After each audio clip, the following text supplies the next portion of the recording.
So in Vegas, it's quite possible we'll be seeing some of the coldest conditions we've had all year, and this will present unique challenges for the tyres.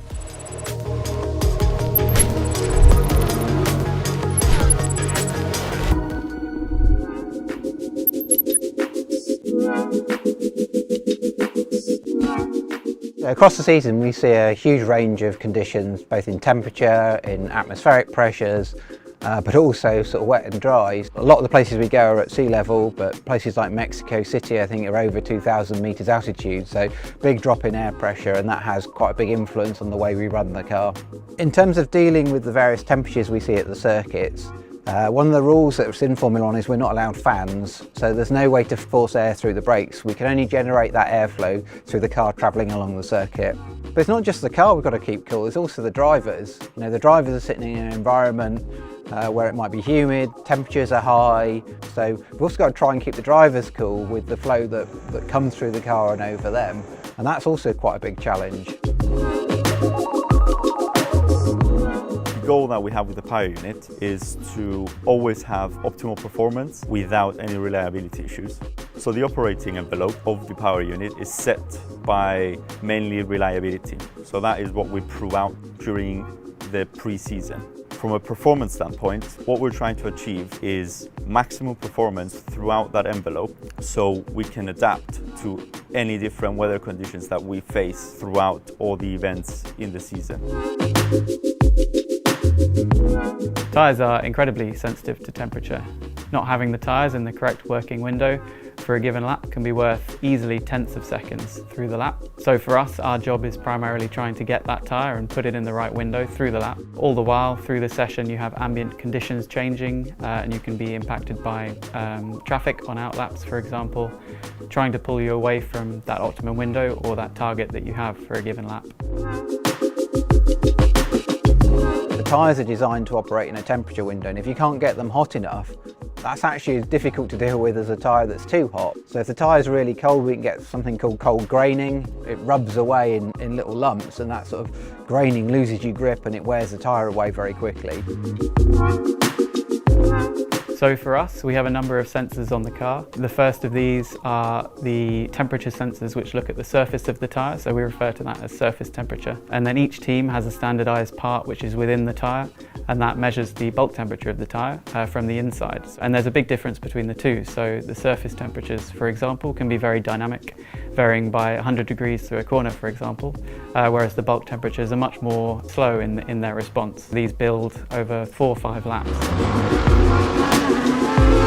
So to start with, each team has tyre blankets, and we heat these to 70 degrees for 2 hours. That's standardised across the teams, and that just heats the tyre up that little bit to get it closer to the working range before it goes onto the track. Then once it's on track, the drivers have a lot of freedom within their outlap for how best to prepare the tyre for the start of the lap, so they're not too hot and not too cold, going into that prime pole lap that they're looking for in qualifying. And then in the long run, the main tool that the driver has is management. So just pegging themselves back a little bit through certain corners can bring big benefits through the stint. And each team will be looking to optimise where they manage and how they manage for the different conditions through the weekend.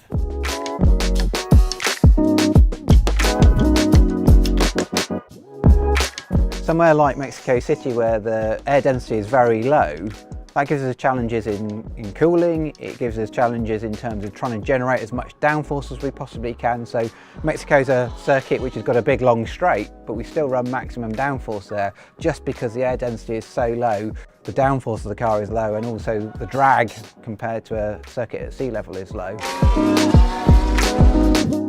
So the low ambient pressure in Mexico reduces cooling, aero, and combustion performance in general.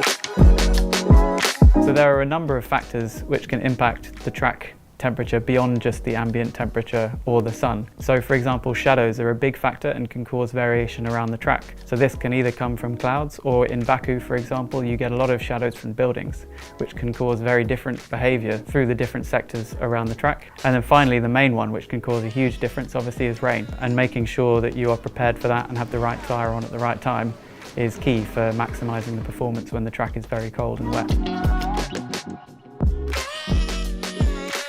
The circuit where there's quite a few big stops though we're taking the car from high speed to low speed very quickly. That puts huge heat into the brakes. You're then into a very slow corner, so there's very little air thrown through the brake ducts. As a consequence of that, the brakes don't sort of see that cooling air till they get onto the next straight. And that gives you sort of big challenges both for the brakes themselves, but also the calipers that are controlling the brakes. So as these are high-performance power units, they sadly do not have the wide operating window of any other conventional engine. Running these outside of this envelope, this being cold or hot, will challenge the reliability of the power unit. So this year will be the first year we go to Las Vegas. You might think of Las Vegas as this sort of really hot city, but it's going to be a night race for us. And the sort of temperature range you see at Las Vegas is really hot in the days in the summer, and in the winter it's actually freezing in December. So when we go there in November, we will expect to see sort of single-digit Celsius temperatures. This being a night race, we'll have to optimize the power unit and generally the car in a way that we have not done the last couple of years. So in Vegas, it's quite possible we'll be seeing some of the coldest conditions we've had all year, and this will present unique challenges for the tyres, not just warming them up, but also there are lots of unknowns in terms of how they'll respond and how they'll perform through the long run. So as soon as we hit Vegas for FP1, there's a number of things that we'll be looking at. The first of which is obviously where we fall out in terms of temperature and how we can position not just the tyres in general, but each axle optimally to create a good balance for the car. The second point is looking at how the tyres perform in the long run. So seeing how the unique temperatures in Vegas impact the tyres and just trying to get a feel for which tyres perform best and which ones we'd be looking at running during the race.